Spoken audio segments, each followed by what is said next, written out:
Hey everyone, welcome back to my YouTube channel. My name is Perseverance Maremeni, also known as Madam Speaker, also known as the CEO of Self-Love. If you're joining in for the first time, you are most definitely welcome. Now, before you go any further, please go back, subscribe to my channel, like, comment, and share. And if you're returning, I really appreciate the love and support that you're showing me. Please continue to do likewise. So today we're going to be speaking about co-parenting and step-parenting. I know that in the past we've already spoken about co-parenting and step-parenting. It's just that because I was only starting off on YouTube, the audio was terrible. I could barely even hear some of the things that I was saying myself, so I can imagine how you guys are feeling, you know. So I've had a lot of requests where people were saying, please redo the video of step-parenting and co-parenting. So here we are. We're going to be doing exactly that, guys. I must warn you though, because a lot of ladies are not happy with me when I speak about co-parenting and step-parenting, because I know that a lot of my videos are very much in favor of ladies, not because I'm trying to suck up or anything like that, but because that's just how I feel. So even in this video, what I'm going to be sharing is how I feel. And remember, I don't always have to agree with you, and you don't always have to agree with me, because some of these things are like a bitter pill to swallow, regardless of who has to swallow that pill, okay? So ladies, please forgive me in advance. I know you're going to hate me after this one, because how I feel is completely different to how a lot of people usually feel about co-parenting and step-parenting. First and foremost, I just want to speak about my own personal experience, because I have been exposed to a stepchild, and also I have been a stepchild because my mom is late, then my dad remarried. And then when it comes to co-parenting, because I just recently got divorced, me and my ex-husband are now co-parenting the kids. And how that is going is really, really dependent on how we want it to go, okay? Because I know that a lot of people, their co-parenting journey becomes rocky simply because they involve emotion or they attach emotion. I need you to understand that even though the person that you are co-parenting with is not your favorite person, because probably there are still emotions involved, especially in the beginning, you need to understand that you move from relationship to just business partnership. Yeah. I think if we regard co-parenting as business partnership, it makes it so much easier for us to do it, and also the mutual respect that we give each other will always remain, because you need to understand, or at the back of your mind, you must always remind yourself that this person is not my friend, this person is not my lover, this person is just somebody that I'm doing business with, and the name of this business is called co-parenting. Then that way it makes it so much easier, because you draw boundaries which you don't cross, and then the other person doesn't cross the boundaries either. So it makes excuse me, it makes co-parenting so much easier, okay? And remember, we are all trying to do what is best for the kids. Because a lot of people, once you involve emotions when it comes to co-parenting, remember that it's the kids who are going to suffer. And I'm not even going to sugarcoat this, because I know that in most cases, not in all cases, in most cases, the people who bring the drama to the co-parenting is the women. Okay, because women, the way they are so possessive, especially over the kids, they think that for some reason, excuse me, why am I like this today? Women think that for some reason, they have more power over the kids because they are the ones who give birth to the kids. But I have news for you, you know, you are equally a parent to the child as much as your ex, who is a guy, okay? So I need you to get that out of your mind. That thing that you think that you have a leverage, or you have an upper hand, or you are the boss because you gave birth to the kids. In fact, before you even fall pregnant, if you don't have kids yet, I need you to understand that when you give birth to kids, you're not the boss of them. You can only become the boss of them if the person you made kids with decides they want to run away. But if they want to be hands-on, if they want to be involved, I need you to understand that this is a 50-50 job. It's like you guys are owning a company and you both 50-50 shareholders, meaning that you don't have an upper hand. which a lot of women think they do have an upper hand because they become so like possessive over their kids, and they think that they can actually use kids as a tool to punish their exes, okay? And remember, the main reason why women want to use the kids to punish their exes, I really do sympathize with us women, because I understand where we're coming from, but it's still wrong what we're doing, okay? Because a lot of women, because they endure abuse in relationships and they never get to speak for themselves in relationships, once they exit the relationship, they feel like, you know what, now because I'm out, you can't tell me anything, you can't abuse me anymore, you don't have power over me anymore. So now they want to use the opportunity, to revenge or avenge upon those people by actually using their kids to make them feel the pain. Because you've been in a relationship with somebody for 10 years and they made you suffer, and you couldn't even fight back for the past 10 years because you were trying to build a marriage. But because now it has failed and you are out and you are bitter and you are angry and you are this and you are that, and you never even got to revenge, now you want to use the kids because that's the only tool that you have to actually fight and revenge for yourself. Because once the man wants to be involved, once the man wants to be part of the kids, then that's where you got him. You're like, yeah, now he's gonna hear from me. I'm gonna be calling the shots now, because he's been calling the shots our entire relationship.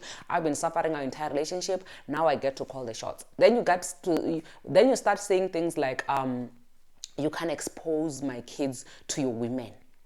Like, you can't be bringing multiple women to your kids. I remember I came across this other lady who said to me, I have a problem with my ex. I don't like the woman that he's married. This other day I bumped into them and the woman gave me an attitude. So if she can give me an attitude, then I can't trust her with my kids.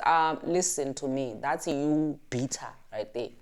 That's you trying to be controlling your ex, or be in control, or still have power over your ex even when you guys have separated. You need to drop that. That needs to go out the window. Because let's start here. When you chose to make a baby, let me just, for the sake of this video, call your ex an idiot, because we all think our exes are idiots, right? If you chose an idiot as a baby daddy and you made a kid with that idiot, remember this, you are stuck with this idiot for the rest of your life.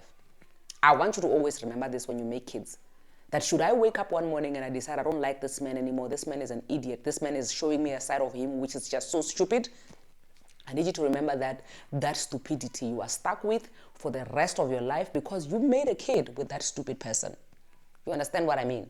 So now, you can't control their stupidity after the relationship is over if you couldn't control their stupidity while you guys were together.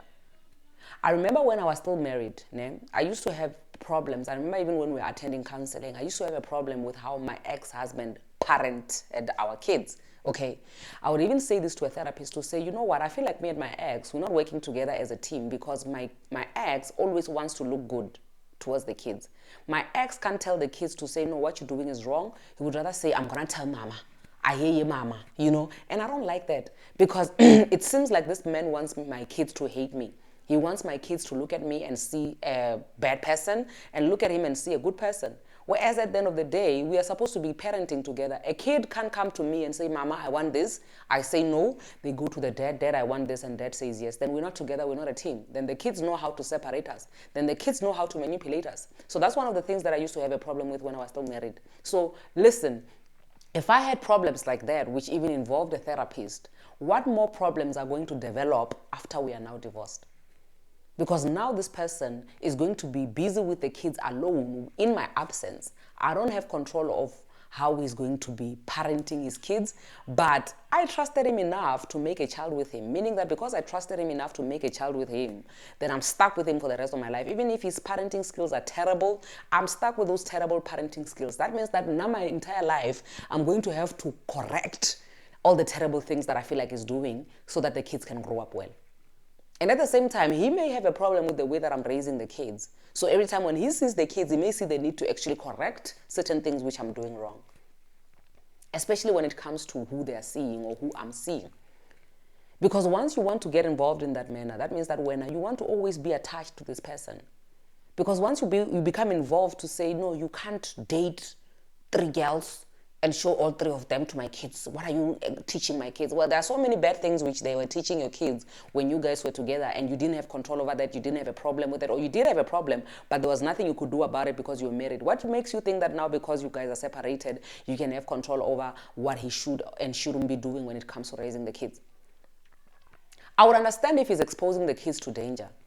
I would expose if he's exposing the kids to pornography, to alcohol, to anything like that. Then you can even go the legal route to say the kids are in danger, the kids are not safe with their dad. Then I need to protect the kids. But the fact that whenever you want to control him to say, no, you must call the kids. If he doesn't want to call the kids, he's not going to do it. So many women are raising the kids alone. You are single-handedly doing this parenting thing alone. But you think that when you are separated with a person, you can now tell them from the other end how to parent when they failed to do it while they were still with you. I think this is one thing that us as women, we need to ditch. We need to just drop that. We need to just get that out of our minds. To say, if I couldn't control this person, if I couldn't tell this person how to parent, if I couldn't get him to parent with me together in one accord when we were still together, there's absolutely nothing that I can do now that we're separated. Now, the one thing which is like the elephant in the room, which gets a lot of ladies to say this man is not going to see his kids, besides them wanting to settle a score, to say because he hurt me, I'm going to use the kids to hurt him. The other main reason why women don't want their partners or their exes to see the kids, they don't want to have a healthy co-parenting, schedule or whatever like that, is because of money. A lot of women use this thing, and it's very common amongst women. It's very disturbing, guys. I know you're gonna hate me for this, but yeah, this is my story, and I'm sticking to it. Okay.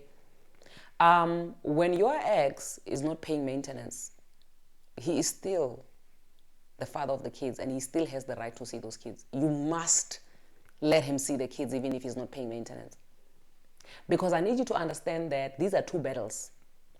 One has nothing to do with the other.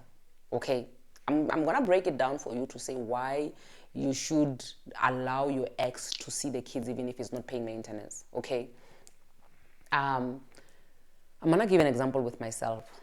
I remember the first month when my ex moved out of the house and he didn't pay me anything towards the kids, right? It hurt. Guys, I was down. I remember it was around this time last year. I didn't even know what to do.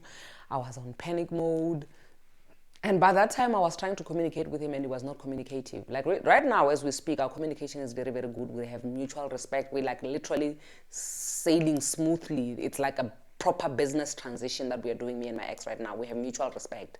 But back then, I would want to ask him things and he wouldn't want to give me straight answers. Like, I would feel like he's just saying, F you, woman. I don't get to answer to you. You don't get to ask me anything. I don't owe you answers. But I felt like you owed me answers, because I would ask him things like, so how much are you going to be able to contribute towards the house since you have moved out? Because I have bills to pay. You already know that you abandoned so many bills in this house and you left me with your child from your previous relationship. So how am I supposed to now make ends meet with my salary alone, and you have left and you're not paying and I'm already sinking. So how much are you going to be able to contribute? He's like, I'll see. I'm like, just tell me a number at least, I'll see. Come month end, he didn't contribute that, man. I just took every document for the kids, my pay slip, the expenses, and I went straight to the maintenance court. And I said, maintenance court, I need you to get this guy to help me take care of his kids, because already when I asked him, he said he will see, but he didn't see, meaning that this is going to be my life forever and ever. So I don't need this drama. Let's just sort this out, the maintenance route. Even when we're busy with the divorce proceedings, when they ask us about the maintenance, I'm like, listen, take the maintenance part out of the divorce settlement. The maintenance court, I'm going to deal with it alone without involving any lawyer. Then we'll deal with the divorce. Okay, I went to the maintenance court. It's a matter of agency because it's first month. And then when I came back from the maintenance court the same week, then the guy says to me, I want my kids this weekend. So many people said, guys, I was hurting him. I don't want to lie to you. If I didn't die then, I will never die. Then the guy says, I want my kids this weekend. I'm coming to fetch them. A lot of people around me, they said, no, you can't give him the kids if he's not paying maintenance. Why must he get the kids if he's not paying maintenance? So here's the thing. This is what I'm getting to now. My kids love their dad, right? And I know that he loves the kids. And I know that him not paying maintenance or not paying the money was not him spiting the kids, but spiting me. But we women like to translate that into he doesn't care about the kids because that's why he didn't pay maintenance, right? Of which, to a certain degree, I would agree with you. But remember, now let's go back. Now stick with me, okay? Then my kids miss their dad. They want to see their dad, right? And Mina, I'm saying because he didn't pay maintenance, or people are saying around me because he didn't pay maintenance or he didn't help you financially, don't allow him to see the kids, you must punish him like that. But then I remember it's not him that I'm punishing, it's my kids. It's not him who's going to hate me, it's my kid. Because anyway, if he hates me, I don't care. But what about my kids? The very same kids that I'm trying to protect emotionally, the very same kids that I'm saying on a daily basis, I left my marriage for the sake of my kids. I feel like my kids, I need to take care of their well-being emotionally, psychologically. So I must just make sure that I get out of this marriage and then I raise them well. So what type of bombs am I planting in my kids' heads, in my kids' hearts, when I refuse for them to see their dad because their dad didn't even pay maintenance? Because now, remember, my kids, one is 4, the other one is 7. They don't even understand what is maintenance. They don't even understand the logistics of actually breaking down a financial thingy to say on a monthly basis, these are the expenses that need to be paid. They don't even know how much their school fees is. They don't even know they're paying school fees. You understand what I mean? All of these things that we're doing, the monies, whatever that we're doing for their interest, they don't care about them because they don't know. They will only care as they grow older. But right now, we need to be doing what matters to them and what they care about and what they understand. And what kids understand is having a relationship with both their mother and their father, if both are available. Because obviously there are some men who just decide to be deadbeat and they just decide to run away as well. And then you as the woman, you have to pick up the pieces and you have to raise the child alone. That is the inevitable, okay? You can't do anything about that. Obviously, if a man decides to run away, you will have to pick up the pieces, you will have to take care of the kids alone, and that's okay. But if a man says, I want to be part of my kid's life, and the kids grew up with the same man, and they still want their father in their lives, because they will never have a reason not to want their fathers in their lives. They will always want him to be there, okay? Because every kid wants a stable home. So when you now come and you say, no, they're not going to see their father because their father is not paying maintenance, is it the father that you are hating the most or is it your kids? I just want you to think about that. Regardless of how terrible the man was to you, even if he was beating you up and doing every terrible thing to you, but your kids love him beyond that. Because there's a possibility that a man can be a bad husband, but they can be a good father. And when I, as a woman who was treated badly by this man, you have no right to stand in the way of him being a good father to his kids. Because if really, you left your relationship because you want what is best for your kids, you and your ex being separated is already good enough because you are now stable mentally. Your ex is stable wherever he is. I would like to, just for the sake of this video, believe that he's stable wherever he is. But now the kids need love from both the parents if it is being able to be offered. If both parents are able to offer the love to the kids, then why are you depriving them? Why are you depriving them that love simply because the other one decided not to pay maintenance? And especially, it's even more sad for men who can't even afford to pay maintenance. To say a man can't take care of the kid because he's not working, but when you say because you can't pay maintenance, you can't see the child.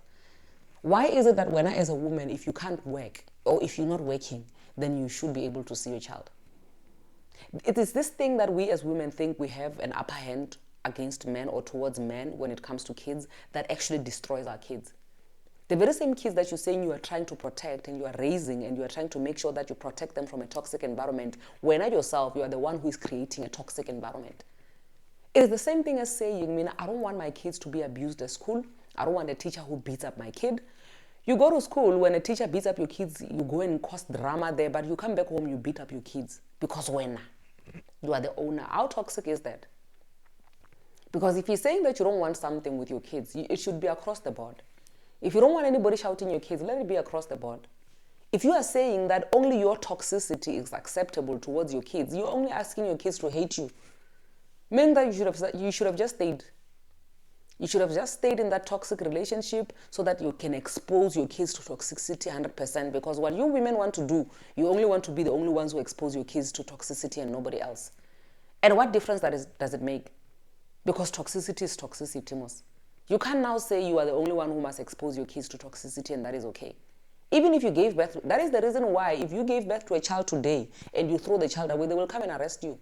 That only goes to show you have no control over a child. That only goes to show you just because you give birth to a child, it doesn't mean that when you own them to a certain degree. There are certain things which you can do for the child or with the child, and there are things which you can't do. You will get into trouble for doing them even if you gave birth to the child. That should only go to show you, Hori, you have no control over your child. You understand what I mean?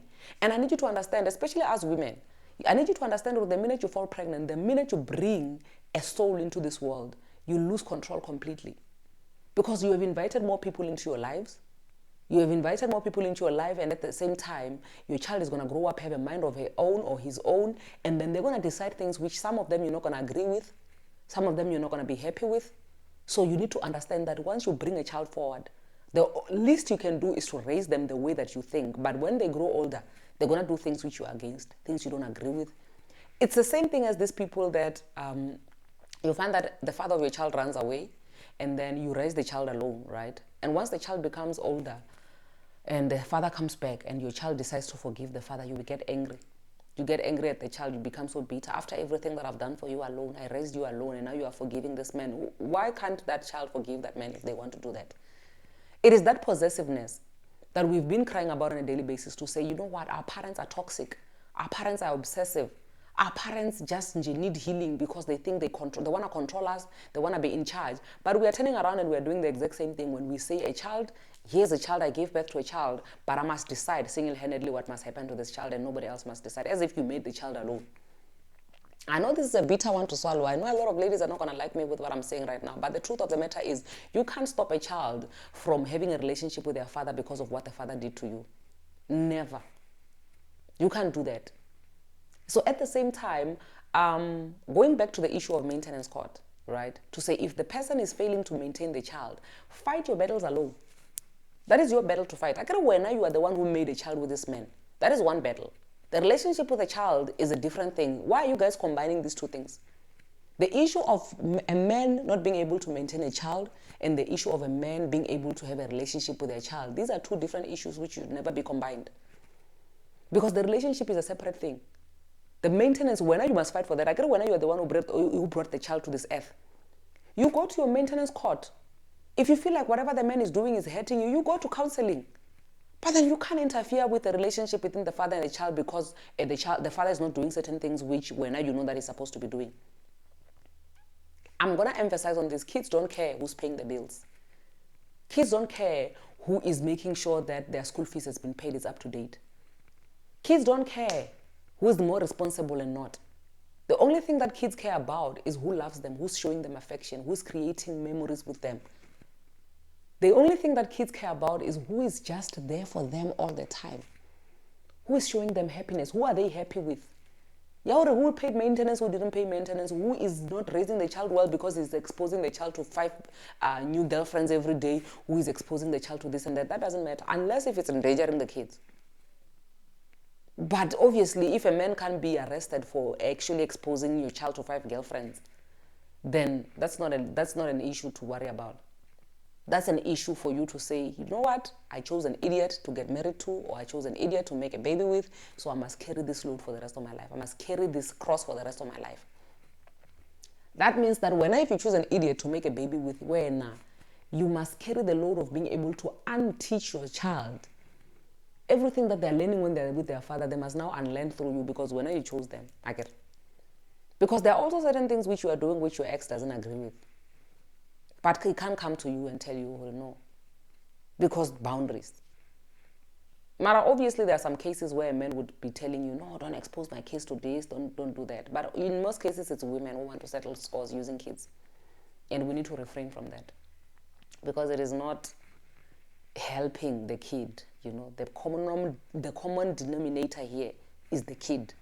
And if whatever that you are doing is sitting well with you, you are settling your own scores, but you are hurting the kid, then you are doing nothing. Then there's no difference between you and your ex, Latwana. You are all the same. Now moving on to step parenting. I used to be a step parent before I got divorced. I stayed with my ex's daughter for some years, okay? And in my case, because I know that in a lot of cases, people have a problem with step parenting because where is the mother of the child, first and foremost, you know? And secondly, this child has an attitude, or this child is going to come with muti, or this child is just going to destroy me, this child is going to teach my kids whatever. Step parenting differs from person to person. For me, it was smooth because I also have a stepmom. My mom is late, my dad remarried, and then I was raised by my, okay, obviously she found me, I was a bit older when she came because I was already a teenager, but yeah, even until now, I have a stepmom and we have a very beautiful relationship with my stepmom. So the transition from being a stepdaughter to being a stepmom to my ex-husband's daughter, it was a bit simpler and easier for me because then I was able to say certain things which I feel like my stepmom could have done better. I will do them when I have to raise my stepdaughter. And certain things which I loved from the way my stepmom was raising me, then I'm going to apply that. And shame, it was a beautiful thing. It was a beautiful relationship. And also, you need to understand that step parenting is not an easy thing and it's not for everybody, you know, because you need to release your heart. You need to be content because a lot of ladies struggle with co-parenting because of insecurities. You think that your child, your ex-husband's child, or your child, your current partner's child that you need to stay with has an attitude because they're trying to get you and your partner to separate so that their mother and the child and the father can get back together, which is not always the case. If you don't have a loving heart, like if you don't open up your heart to your stepchild, you can't step parent. And the thing that I always encourage is to be honest with yourself. Be honest with yourself. If you feel like the step parenting thing, you can't do it, then you don't have to do it to impress anyone. And if you feel like you can do this step parenting thing, you can do it also not to impress anyone, but because it is okay with you, you are comfortable with it. It came as a surprise to a lot of people for me to become a stepmom at a young age. But the child that I was step parenting, she was a beautiful child. She still is a beautiful child. I heard her yesterday. She was calling her siblings, and they were busy telling each other how much they love each other.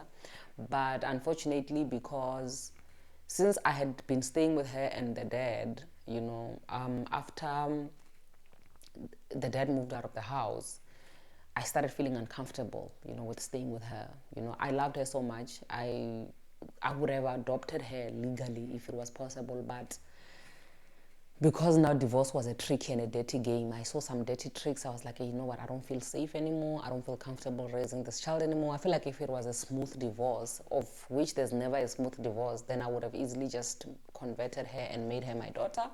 But because there was already shots firing, you know, I couldn't take her. So after my ex moved out of the house, after a month or so, I was like, please come and fetch the child. After I discovered some certain things which were being hidden from me, you know, and stuff, and I was angry. And I was under a lot of pressure because my two kids are younger. My stepdaughter was, she's a teenager, you know, so obviously because I feel like that age is very fragile and most of childhood memories and traumas that we are healing from as adults are happening around that age, you know, from your 7 8 years to your 15 16 17. That's where most of his traumas are really, you know, accumulated. So honestly speaking, my pressure was that I didn't want to be the one that contributes towards whatever that she calls the childhood traumas as she grows older. So I tried to contain, you know, my own and suppress my own feelings and my emotions when I was around her, especially with her dad having moved out. But yeah, somebody's trying to call me there and I'm busy here. So I try to suppress, you know, my feelings and just my emotion with her around. And I realized that I'm suffocating because even if I'm trying to hide it, she can see. She was starting to feel uncomfortable around the house. She would lock herself up in the room. I would try, because I mean, I'm a very open person when it comes to speaking. I would try to reassure her that everything will be okay and everything, you know, but I could see that I'm failing. Then she had to go, né? Because like it was war, guys. It was war to a point where my ex would even accuse me, "You're a terrible mom." I'm like, dude, you left me here with my two kids and your child from your previous relationship, and you have the audacity to call me a terrible mom. When I, as a good dad, are you not worried what your child is eating, and you're not even paying maintenance, you know? So I felt that I was being very much disrespected even by my in-laws, where they would call me and say, please keep the child a little longer. After I asked them to come and take the child, they never even called me up until today. So nje, I really felt like what I was doing, I was not doing it for them. I was doing it out of my own free will and the love that I had for the child. But to them, it seemed like I'm doing it because I'm stupid, you know. But I don't regret doing it anyway, because the child was a beautiful child. She's still a beautiful child, you know. So for me, step parenting was so much easy because the child was a good child. Like, that child is beautiful, you know. She was easy to parent, and I enjoyed the fact that a lot of things I was learning from her. Like, I was learning how to parent, because I mean, she's a teenager, you know, she's half my age. So many things where she is, I feel like I skipped a stage, because with my daughter, for example, she's 4. I've been with her all her life, so everything that is happening, that is unfolding in her life, I'm learning with her. We are growing together, we're learning together. But with my stepdaughter, because she only came into my life, it's like a jump now. It's a jump from step 1 to step 15, where I now have to learn things at a later stage, which I didn't, you know, just accelerate with them nicely, you know. So it was smooth, because she's a very good child, she's a very disciplined child, and because I would have open conversations with her, I knew where her heart was, you know. And what I loved the most about raising her as a good child, as a child who's not rebellious, was that now it meant that, because remember, the older child, I don't know this how true this is, but I believe that the older child always sets the record for the younger ones. So if the older child does well, the older child is behaved, the older child does certain things, they are setting a trend or a trace, or yeah, you know what I mean, right? For the ones that are coming after. So for me, I was comfortable and happy with having to take over and raise this child who's a very beautiful and well-mannered child, because it meant that my kids who are coming after her won't give me trouble at all, because we already have a good example to set. We have a big sister who is well behaved, we have a big sister who's hands-on, we have a big sister who is just so loving, you know. So for me, step parenting was so much easy, because I was raising a child who was easy to raise, and also the child was going to be able to influence the other kids, meaning that it makes my job even easier, you know, to raise all 3 kids. Trust me, it was not a difficult thing at all. I know a lot of people would always ask me, I mean, I can't cope with my 2 kids. I can't cope with my 1 kid. When how are you coping with 3 kids? I've been blessed, because this child was just a blessing, you know. I know she would always tell me how much she appreciates me. Mama, I love you. Mama, you do so much for me. But to me, I felt like, in as much as she felt that I was a blessing to her, she was also a blessing to me, you know. I remember when she had to leave, and the grandmother from the mother side of the family called, you know, crying to say, you know, in my entire life, I've never seen anybody treating my grandchild the way that you did. And also, not even once did my grandchild come back home and say, my stepmother treated me a certain way, because you just showed her love from the beginning. And I said to her, I'm not going to take the credit for treating your grandchild well, but your grandchild made it so much easier for me to raise her well. So it was just a walk in the park for me to raise that child. It was just a walk in the park, honestly speaking. So I know that it's not always the case with other people, because there are some people, by Lunguru, the kid already comes angry. The kid already comes, like I'm saying, that some people are scared that when the kid comes into their lives, they're trying to break the relationship, because they don't understand why the mom and the dad actually separated. Like, for example, if my kids were to grow up, because my kids loved having a home, you know, I always have to explain to my son from time to time to say, listen, baby, me and Papa, we're never going to get back together again. We are divorced. We don't love each other anymore, but we love you, you know.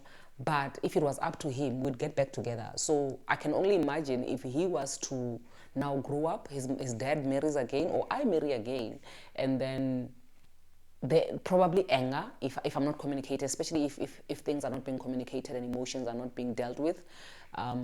And then he was to get angry at the fact that I found somebody else, or the dad found somebody else. Then obviously, you know, something like that would happen, where the child is just a chaotic child, is just a troublesome child. But in my case, it was so much easier, and I understand. That's why I'm saying that it's not for everybody. Step parenting is not for everybody. If you feel like you can't do it, you don't have to pretend. And also another thing that I would like to emphasize, because a lot of people want to enforce this thing, especially from my tribe. You want to force your wife to take care of your kids from your previous relationship, because if people love you, they must love your kids. One thing that, like I said initially in the beginning, or this video is not going to be, ladies, it's not going to be your favorite video that I've ever made, because so many things are against you in this video. Ladies are so selfish in most cases, where you want your husband, your new partner, to love your kids. If you love me, you will love my kids, right? That poor man must love you and your kids, which is a beautiful thing. He should love you and love your kids. But when you don't love his kids, you don't want to love his kids, you don't want his kids in your house, how does that make sense? That is evil. That is selfish. Like, your kid is not an angel. Your kid breaks things around the house. Your kid throws tantrums around the house. Your kid does certain things around the house. But your ex or your current partner's kid can't come into your house and do all those things, because your kid is a rebel. Your kid is spoiled. Your ex is spoiling the kids. Me, I can't deal with this. You are evil. I'm not even going to be ashamed or scared to tell you this. You are evil. If you are one of those women that your current husband or your current partner took you with your 3 kids, but you don't even want to see a shade of your partner's kids from their previous relationship, you are evil, my friend. And there is no place for you in heaven, if I may put it that way. I know I'm not a judge, but yeah, you are evil. So step parenting is easy if you open up your heart and you are fair. The fairness that you can apply in step parenting is the same one that you need to apply in step parenting. I learned with my stepdaughter that actually that thing of raising somebody else's child, like adopting a child, is actually possible. It is possible for one to actually love somebody's child as if they're loving their own child, because that child was lovable. And I believe that she's not the only child out there that is lovable and can be raised well by their stepmothers. So I don't know what causes women to be so angry towards their partner's kids, and they just want to enslave them and treat them a certain way. But excuse me, I don't want to say you are evil anymore, because I think I've said that so many times. But the Lord is watching. The Lord is watching you. Anyway, tell me if there is anything else that you would like me to tackle, especially regarding co-parenting and step-parenting, because I really feel like, because I've been speaking for long, I'm sure by now you already know that my videos are never edited out. I just take it as it is, long as it is, with its mistakes and whatever, and I just post it like that. So I've been going for more than 30 minutes now, and I believe that there's a lot of things that I've left out, especially with step-parenting, because I only titled it last.